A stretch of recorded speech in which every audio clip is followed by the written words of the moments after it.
Aí. E o negócio, o esquema lá do tanque, você fez? Hã? Você fez o esqueminha lá do tanque? Fiz, moço, depois que fez, acabou, melhorou. Ontem ele começou a ratear por ruim e troquei a vela agora. Era a vela, bem que você falou, já.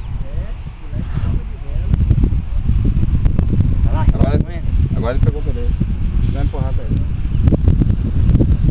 Tá ignorante, então. Cada um é mesmo. Passar as noções básicas. Ele tem embreagem?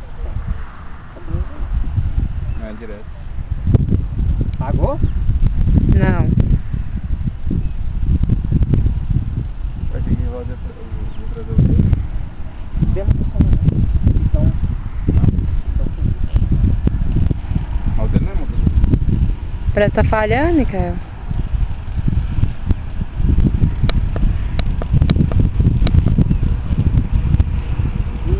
Já deu perfeito.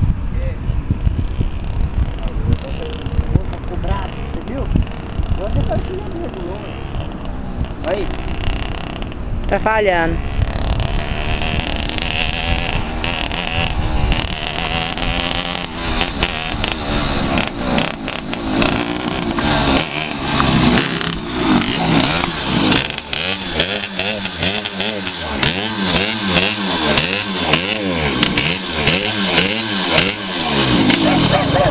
O que você acha que é?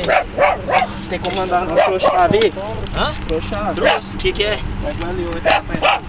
Se andar vai ficar fundido. O que tá acontecendo? Tá voando muita pedra pra trás. Hã? Voando muita pedra aqui. E entrou dentro do carburador. Acho que entrou. Ah. Acelera aí, tá vendo?